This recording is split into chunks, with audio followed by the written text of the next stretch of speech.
The film Remember the Titans shows how sports bring people and communities together while inciting change. The film is based on T.C. Williams High School in Alexandria, Virginia, when the school was integrated in 1971.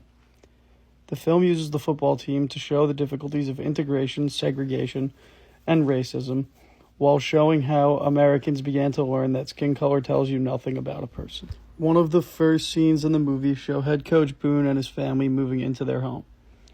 The community's attitude is seen by the couple's comments in the clip that is about to be shown. Are those people the movers? No, looks like they're moving in here.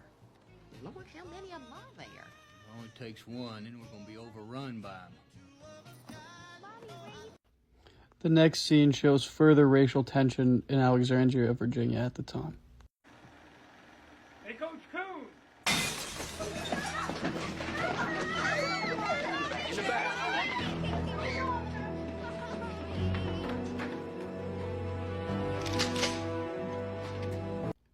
This scene again demonstrates the town's hatred predicated on race, which is even shown to the head coach of the town's beloved football team. The man driving the car can be heard purposefully mispronouncing Coach Boone's name. This was in the film because it strongly conflicts the feelings in the town towards black people later on in the film.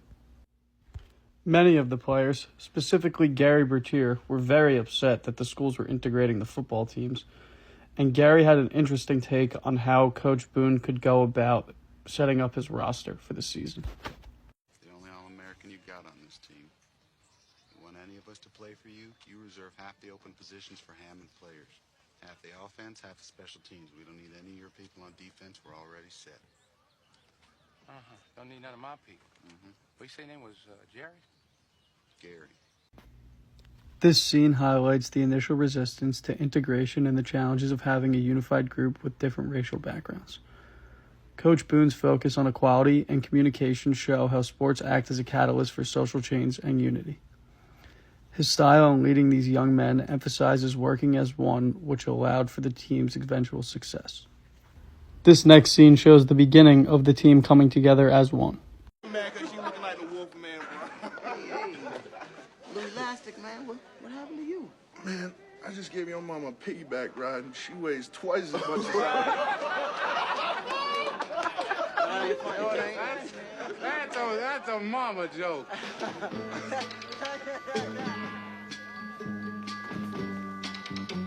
Listen, baby, ain't no mountain high, ain't no valley low, ain't no river wide enough, baby. You need me.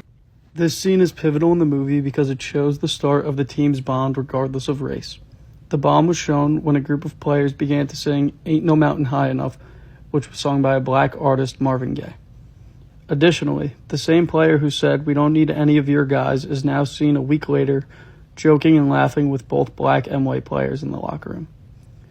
It emphasizes how quickly sports and having a common goal can bring a group of people together.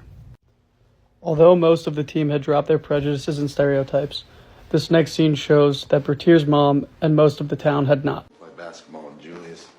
And we're gonna come back here for dinner. Gary, if your father was still alive... Ma, just give him a chance. Just get to know him. Listen to him for 2 seconds. I don't want to get to know him.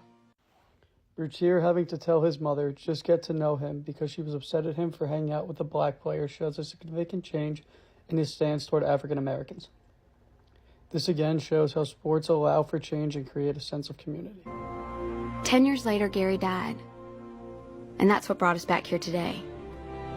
Gary is gone, but his spirit lives on. People say that it can't work, black and white. Well, here we make it work every day. We have our disagreements, of course. But before we reach for hate, always, always, we remember the Titans.